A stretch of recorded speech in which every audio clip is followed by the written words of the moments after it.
Gloria a Dios esta noche.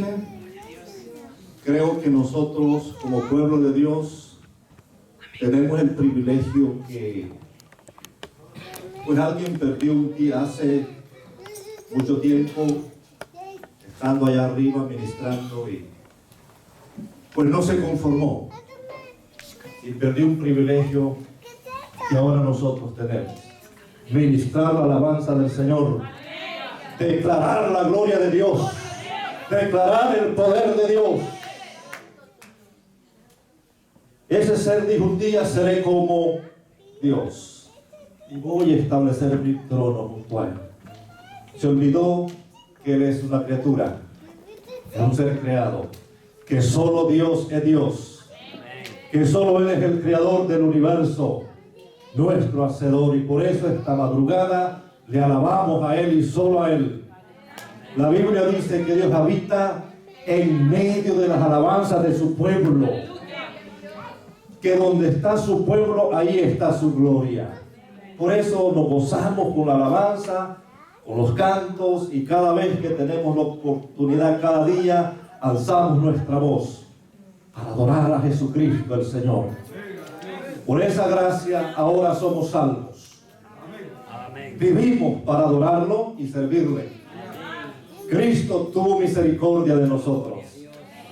Dice la Biblia: a quienes Dios quiso dar a conocer las riquezas de este misterio, que es Cristo en vosotros, la esperanza de gloria.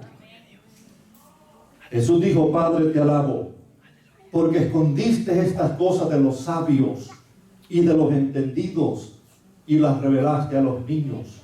Dice: sí, Padre, porque así te agradó.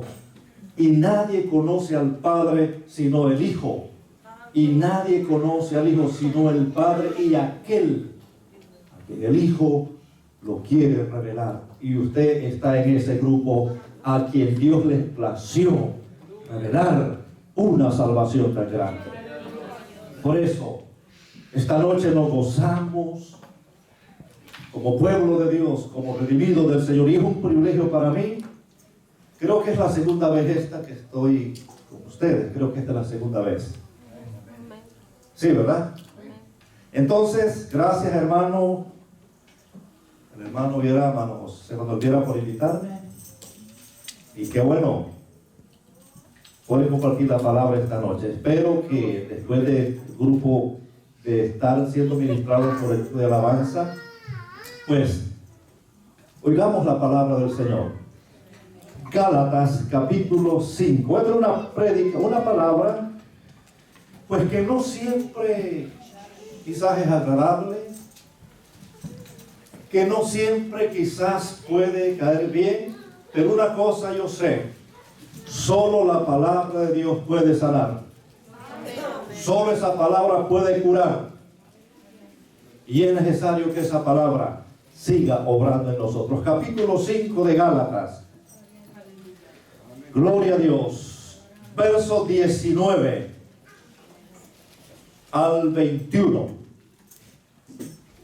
Hay un buen grupo de hermanos esta noche, y eso es una bendición, un privilegio. Qué bueno. Dice la palabra, verso 19, ¿lo tienen? Amén.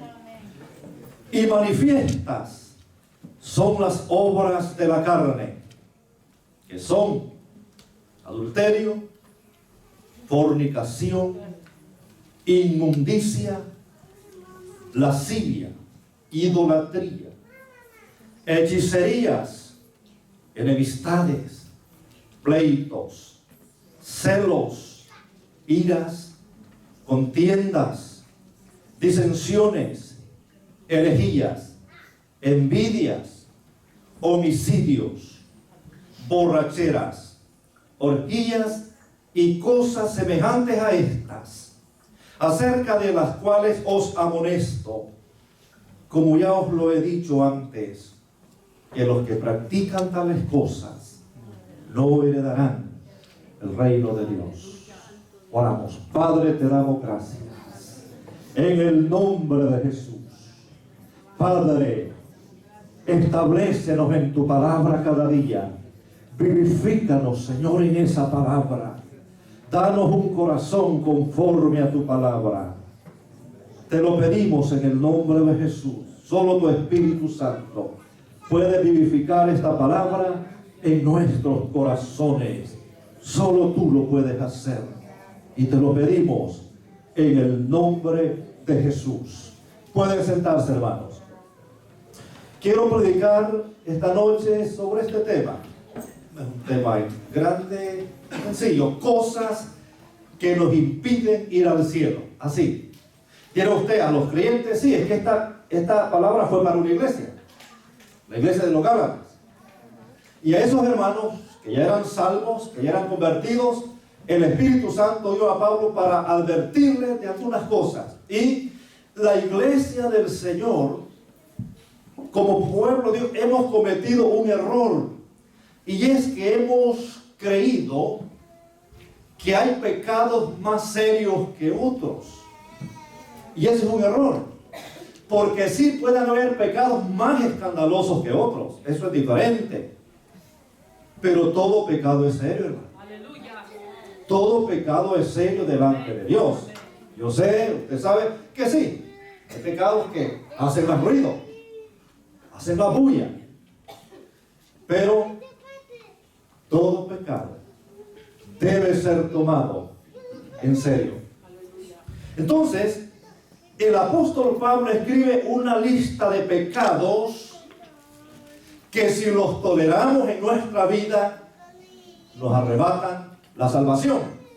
Yo no voy a mencionar todos estos porque, pues como iglesia sabemos que los primeros 4 pecados que menciona aquí como obras de la carne, pues sabemos que esos pecados, pero sabemos que son pecados que automáticamente nos descalifican, a no ser que haya un genuino arrepentimiento. Por ejemplo, no voy a detenerme en hablar del adulterio, de fornicación, inmundicia, lascivia. Son pecados que tienen que ver con el sexo, pecados en el aspecto sexual. No hablar de eso, eso usted lo sabe, que son cosas terribles a la vista de Dios. Tampoco vamos a hablar de los pecados religiosos, como idolatría, hechicerías. No vamos a hablar de eso. Usted sabe que para un creyente eso ya no existe, ya no debe estar. Entonces no nos vamos a detener en eso. Pero yo quiero detenerme en algunas cosas que no siempre las hemos visto con la debida seriedad. La clave de todo esto está en la última parte del verso 21. Cuando dice Pablo, cosas semejantes a estas, acerca de los cuales os amonesto, como ya os lo he dicho antes, que los que practican tales cosas no heredarán el reino. La palabra que hace de veces es los que practican. Aleluya. La palabra practicar denota una acción continua, no una caída así. De repente alguien se descuidó y le falló al Señor. No, es alguien que tiene un hábito de vivir en ese pecado.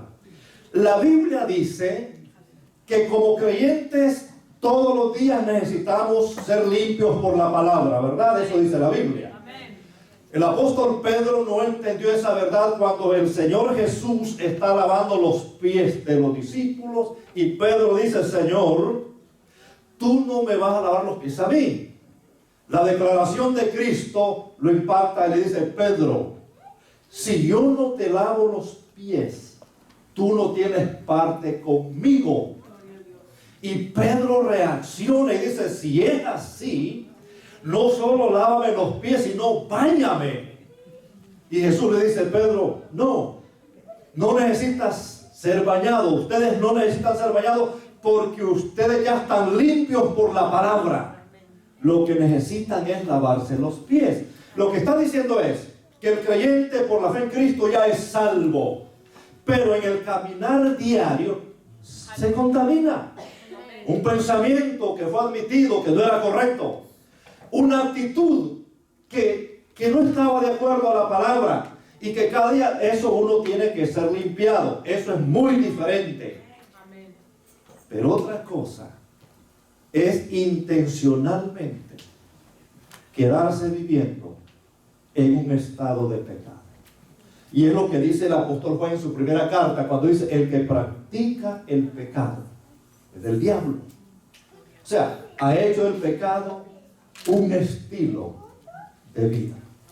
Y si nosotros toleramos algunas cosas que menciona aquí, ya no estamos hablando de ese adulterio, de esa fornicación, de esa inmundicia y lascivia, de idolatría y hechicería, sino de cosas que siempre las hemos visto no con tanta seriedad.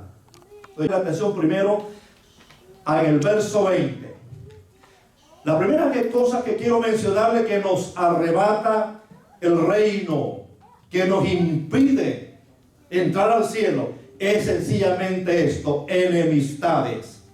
En el verso 20, idolatría está después de idolatría y después de hechicería. Entra la palabra enemistades.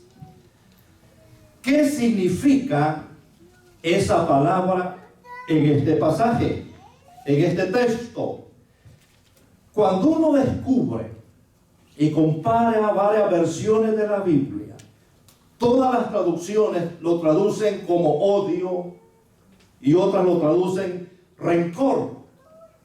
Entonces, en la Reina Valera, la palabra enemistades significa lo mismo: odio o rencor.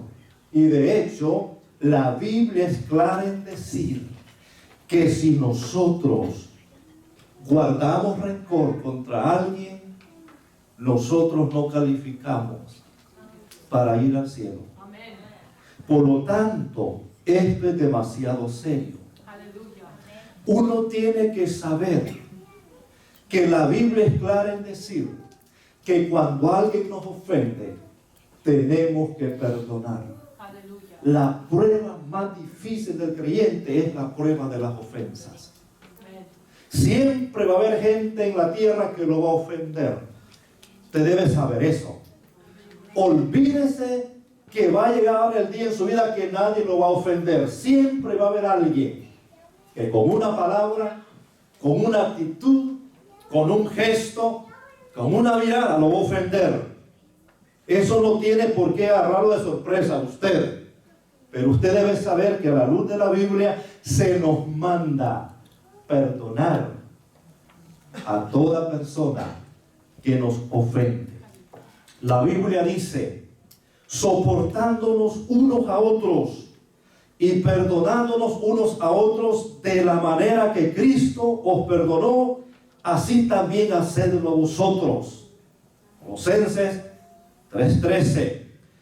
Efesios 4:32 dice: perdonándonos unos a otros como Dios también os perdonó a vosotros en Cristo.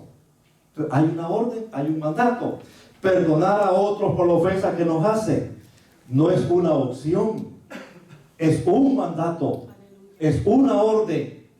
La Biblia dice lo que sucede cuando uno no perdona: la ofensa. Lo primero es que nuestra ofrenda es rechazada ante el trono. Si tu hermano dice: si traes tu ofrenda al altar, y su ofrenda no solo es la ofrenda financiera, aunque en ese texto sí se refiere a la ofrenda en finanza.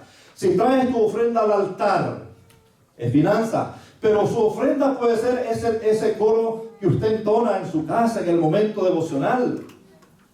Todo lo que usted hace puede ser una ofrenda, y de hecho es una ofrenda. Dice, y ahí te acuerdas que tu hermano tiene algo contra ti. Y no dice: llévate la ofrenda. Porque hay hermanos que se excusan en eso para no dar la ofrenda. Dice: deja ahí tu ofrenda y ve y reconcíliate con tu adversario. No te ve que el texto no dice que se la lleve, la deje y vaya y reconcíliese. Y entonces su ofrenda abre los cielos a su favor, porque para Dios es más importante la relación que usted tiene con su hermano que la ofrenda misma. Y de hecho, en el Nuevo Testamento especialmente, después de la salvación, uno de los temas que más se habla es las relaciones con las personas. es lo que más se habla. Y déjeme decirle que las iglesias son más afectadas por ese tipo de cosas que por adulterios, que por fornicaciones y otras cosas. Esas son las cosas que más destruyen congregaciones. Enemistades, rencor. Entonces lo primero que pasa es que la ofrenda no es aceptable. Segundo, lo que pasa es que bloqueamos el perdón de Dios para nosotros. El Padre Nuestro, cuando lo oramos, y que es una oración demasiado poderosa. Mire, esa oración lo cubre todo. Lo que pasa es que a veces la hacemos en forma religiosa, en forma tradicional, porque es una oración tan breve que si de memoria dice en menos de un minuto, usted la ha dicho. Pero cuando usted ora con conciencia esa oración, eso es lo más completo. Amén. Primero, porque es la oración que empieza cubriendo las necesidades y las prioridades de Dios. Amén. Padre nuestro que estás en los cielos. Y vea la primera prioridad: santificado sea tu nombre. Eso es poderoso. Venga tu reino. La segunda prioridad de Dios, que su reino venga. Hágase tu voluntad. Entonces Dios tiene tres prioridades cuando usted ora: que su nombre sea santificado, que su reino venga, que su voluntad sea hecha. Oiga, eso es demasiado grande cuando hacemos eso. No en forma religiosa, sino pensando en lo que estamos orando. Luego dice: el pan nuestro de cada día danos hoy, ya son nuestras necesidades. No nos dejes caer en la tentación, pero dice: perdona nuestras deudas. Y ahí va la situación: como nosotros perdonamos a nuestros deudores. Inmediatamente después de esa oración, Jesús declara: así que cuando oren, dice, perdonen cualquier ofensa, para que vuestro Padre perdone a ustedes vuestras ofensas. Entonces, si yo no perdono, no solo mi ofrenda no es aceptable, sino que también el perdón de Dios para mí es bloqueado. Luego, la Biblia dice que si no perdonamos, le abrimos puerta a la opresión demoníaca. Esto parece increíble, pero la Biblia habla de que cuando Jesús le contesta a Pedro, porque Pedro le dice: ¿cuántas veces perdonaré a mi hermano que pecare contra mí? Y Pedro se da la respuesta: 7 veces. Y Pedro creyó que había dado en el centro, porque en la cultura judía eso era lo máximo que se pedía que se perdonara. 7 veces. Jesús le dice: Pedro, no te digo 7, sino 70 veces 7. Y esa expresión ni siquiera significa 490 veces, porque matemáticamente sí significa eso. Pero era una expresión en Israel que significa sin límite. Así es que si usted pensaba también y llevaba la cuenta 490, ya perdone 100 a este, me falta. No, es sin límite. Un perdón sin límite. Entonces, ¿qué sucede cuando no perdonamos? Jesús le presenta a Pedro la historia de ese hombre rico que tenía 2 deudores. Uno le debía 10,000 talentos y otro debía 100 denarios. Al que le debían 10,000 talentos, el Señor le perdonó la deuda, porque le rogó. Pero ¿qué hizo aquel siervo cuando salió perdonado y libre de la deuda? ¿Qué hizo? Encontró a un consiervo que le debía 100 denarios, una diferencia enorme, porque de 10,000 talentos a 100 denarios, hermano, es una diferencia increíble. Pero ¿qué hizo con su consiervo? Lo agarró y le dice: págame lo que me debes.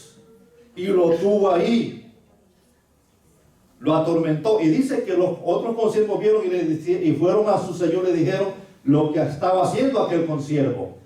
Y dice que el amo de los dos llamó a quien que le había perdonado y le dice: siervo malvado, toda aquella deuda te perdoné porque me rogaste.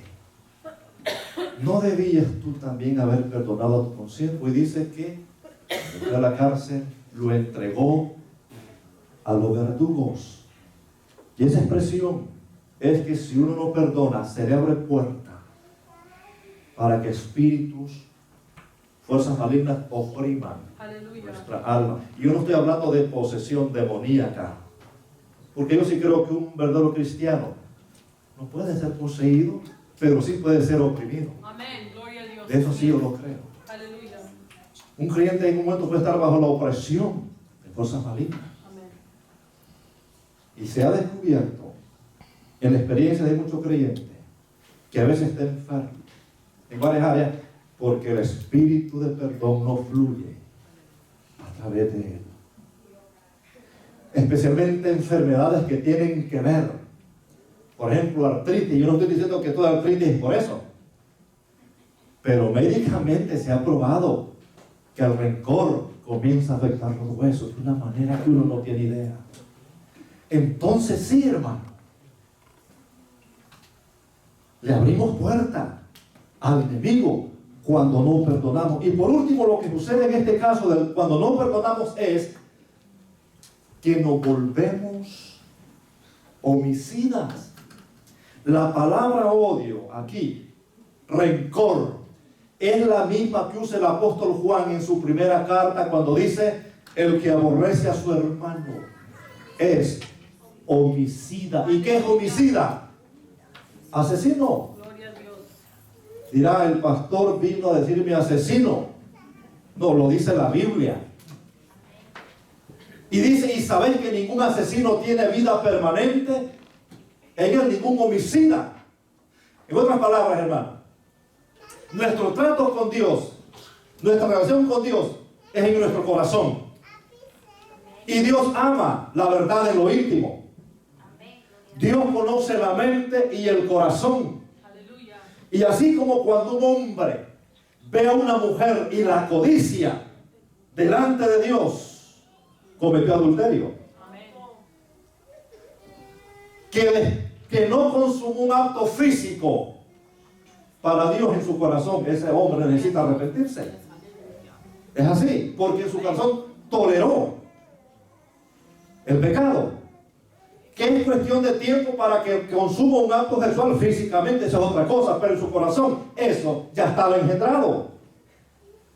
Pues de esa misma manera, cuando uno admite rencor contra alguien en su corazón, para Dios ya es un asesino. Y debe arrepentirse. Que es cuestión de tiempo nada más para que le quite la cabeza al otro estas cosas. Pero en su corazón ya admitió ser un asesino. Eso es duro. Mira, la primera prueba que yo tuve que pasar recién ingresado al ministerio era la prueba de las ofensas. De una vez, claro, era soltero y mejor. En ese tiempo era mejor para mí, porque no me hubieran pegado los dos, a mí y a mi esposa, porque recién en la primera iglesia que yo pastoreaba, un diácono se gozaba con llevar a los pastores a su casa y allí les daba la comida, les servía y todo, era su ministerio, pero el hermano de él era un enemigo del evangelio. Y yo ese hombre odiaba a los pastores, hermano.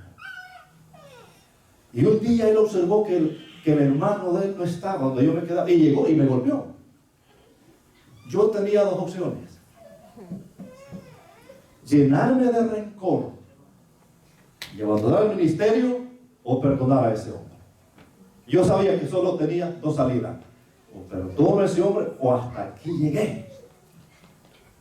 Y, hermano, la primera semana yo no podía orar, no podía pronunciar el nombre de esa persona en oración. En mi mente oraba por él, pero mis labios no salían. A las 2 semanas empecé a pronunciar su nombre en oración, diciéndole: Dios, perdónalo, sálvalo. Al mes estaba orando por ese hombre con amor. Aleluya. Tenía que hacer, y ya sentía amor, compasión. Resulta que a los 3 meses de estar orando, el hombre se convierte, hermano. Gloria a Dios. Estoy predicando un domingo y vengo, entra corriendo, ya viene a pegarme Venía, hermanos, cae de rodillas, acepta a Cristo como su Salvador. El poder del perdón. Después se bautiza, llegó a ser un líder, llegó a ser uno de los hermanos diáconos de la iglesia. Las reuniones, ahí estaba él. Y cada rato me pedía perdón. Mejor tuve que ir de la iglesia para que el hombre estuviera tranquilo. Pero llegó a ser un buen líder. Es que uno tiene que pasar esa prueba. Cuando me convertí ya siendo pastor, vine a Canadá. Y resulta que, según yo, ya había perdonado a mi padre, porque yo guardaba un rencor contra mi padre. Cuando yo tenía 6 años, él nos abandonó. Y esa edad es la edad más crítica cuando lo abandonan a uno. Y yo crecí con esa sensación de odio, de rencor. Y mire, la última vez que yo lloré era cuando tenía 6 años, porque lloré cuando él nos dejó. Hermano, si es que eso es increíble, cómo se apodera después ese rencor en uno, esa dureza. Volví a llorar cuando acepté a Cristo a los 18 años. Aleluya. Porque yo decía, si la persona que debía amarme, protegerme y cuidarme no lo hizo, entonces ¿qué espero? Entonces me afectó un tremendo complejo de inferioridad que se revelaba en todo. Acepté a Cristo, hice una oración, perdonándolo. Pero un día mientras alguien predicaba, un argentino, un pastor argentino, predicaba. Y dice, esta noche vamos a predicar que todas aquellas personas que tienen rencor para sus padres lo perdonen. Aleluya, así es. Y él empezó a predicar. Pero de repente el Espíritu Santo habla a mi corazón y me dice, tienes que perdonar a tu Amén, padre. así es. Y le digo, Señor, yo ya lo perdoné. Me dice, no lo has perdonado. Y le digo, pero él ya está muerto, porque él ya había muerto. Y me dice, es que no es por él, es por ti, es por tu bien. Y gracias a Dios que él fue salvo antes de morir, se bautizó 3 meses antes. Tuve que apoyarlo, me buscó, pero en verdad yo no lo había perdonado. Pero esa noche el Señor me da la oportunidad y dice, tienes que hacerlo. Aunque él está muerto, es por tu bien, es por tu sanidad. Y dije, bueno. Y ahí mientras hablaba con otros hombres, mencioné el nombre de mi padre, dije por qué lo perdonaba y sentí una libertad en mi espíritu. Aleluya. Porque el perdón te libera, hermano. Amén. No solo liberas a otro, porque cuando usted perdona a otro, libera a esa persona. Amén. Pero se libera a usted mismo también. Y qué bueno. Aleluya. Entonces todos pasamos por esa realidad. Tenemos que perdonar. Tal vez usted dice, pero es que pastor, usted no sabe lo que a mí me han hecho. Y de hecho no sé, hermano. Pero una cosa sí sé. Mientras no perdonemos, algo nos impide experimentar todo lo que Dios tiene para nosotros. Aleluya. Leí un testimonio que se llama Cuando llora un guerrillero, así es el nombre del testimonio. Un librito pequeño y me impactó. Es la historia de un guerrillero colombiano. Es real. Todavía el hombre vive. Él entró a la guerrilla no por convicción, no por ideales, sino porque cuando era un niño de unos 10 años, unos militares entraron a su aldea, hicieron una matanza, mataron todas a la familia de él, al papá, a la mamá y 2 hermanas, y él se escapó porque se escondió en unas matas de guineo y no lo vieron. Pero él nunca se le olvidó el rostro del hombre que mató a sus padres, nunca.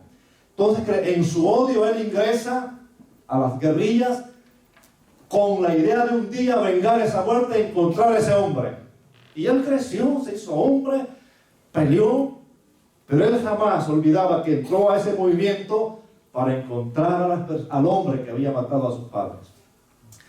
15 años después, él entra a un pueblo y había una euforia, una campaña. Dice, ¿qué hay? Dice, una campaña evangelística, le dice. Y algo él, por curiosidad, porque la guerrilla tomó ese lugar y de hecho, a él lo destacaron cerca donde estaba la campaña. Y él dice, voy a escuchar más de cerca. Y poco a poco se fue acercando.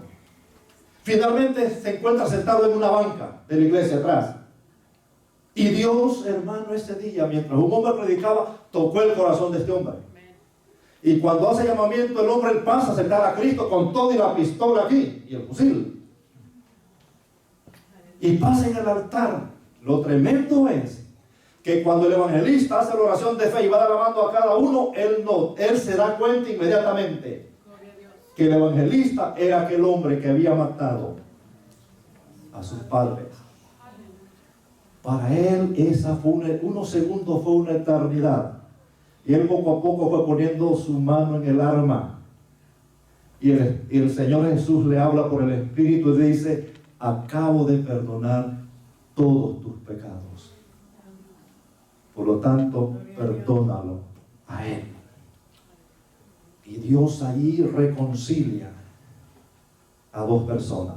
Un joven que se está encontrando con el asesino de sus padres. Pero la obra del Espíritu Santo prevalece sobre todo. Triunfa, la gracia de Dios triunfa. Vence todo.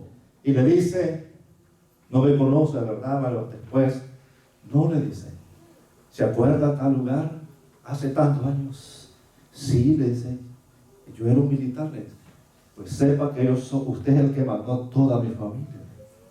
Pero ahora Cristo me acaba de salvar. Y Él me dice que lo perdone. Y se abrazan y lloran, hermano. Aleluya. ¿Por qué? Porque Dios hace grandes maravillas.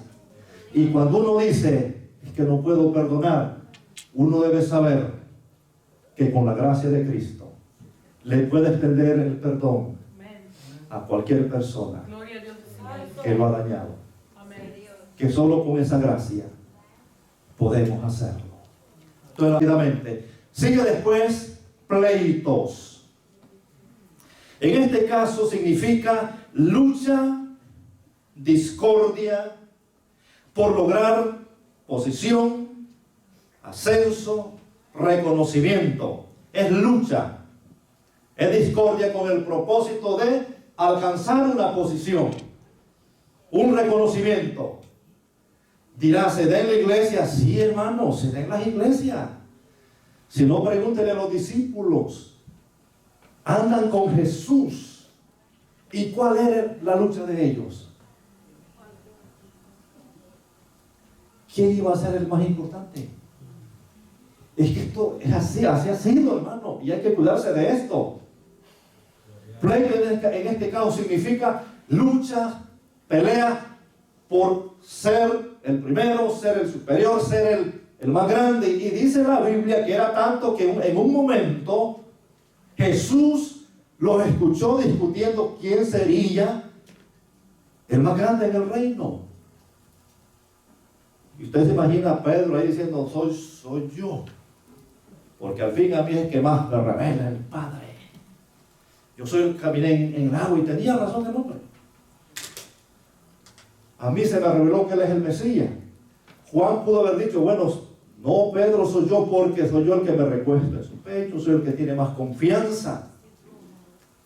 Judas haber dicho: no, porque al fin yo soy el que llevo la contabilidad, no el de la finanza. Y eso no fue solo eso. Dice que dos de ellos mandaron a la mamá, o ella fue por sí sola, no dice. Y se acercó a Jesús y le dice: quisiera que me concedas algo. Jesús le dice: sí. ¿Qué quieres que haga por ti? Dice: quiero que en tu reino se sienten uno de mis hijos a la izquierda y otro a la derecha. Solo faltaba que dijera: quiero que quites al Padre del trono y pongas a mis hijos allí. Jesús le dice: pues no sabes lo que has pedido, porque eso solo está a darlo a mi Padre. Pero le dice: ¿puede beber de la copa que yo voy a beber? Dijo: sí, era el sufrimiento. ¿Puede ser bautizada con el bautismo que yo soy bautizado? Sí, que es sufrir por Él. Y de hecho eso sí. Entonces después Jesús los llama y le dice: miren, aquí lo del reino no es como las naciones. Aquí el que quiere ser más grande, ¿qué es lo que tiene que hacer? que sea el siervo de todos. Y trajo un niño, de hecho, y dijo: el que no sea como un niño no puede ser grande. Entonces, hermano, cuando la Biblia habla de pleitos, habla de esa mentalidad.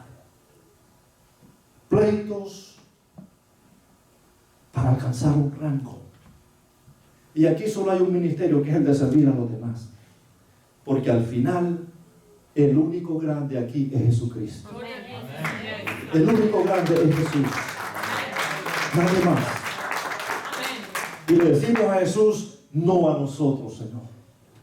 No a nosotros, sino a tu nombre, la gloria. Por tu verdad, por tu misericordia. Cada día digámosle eso a Jesús, no a nosotros. Nunca permita, Señor, que toquemos tu gloria. Es más, Él ya dijo que no comparte su gloria con nadie. Que aquí somos siervos. Y me impresiona mucho que Jesús dijo esta palabra: cuando hayan hecho todo lo que tienen que hacer, digan que siervos inútiles somos. Porque lo que teníamos que hacer, hicimos. No hicimos nada más de lo que teníamos que hacer. Y qué bueno por aquellos que ya hicieron todo lo que tienen que hacer. Porque ya tienen derecho al título de siervo inútil.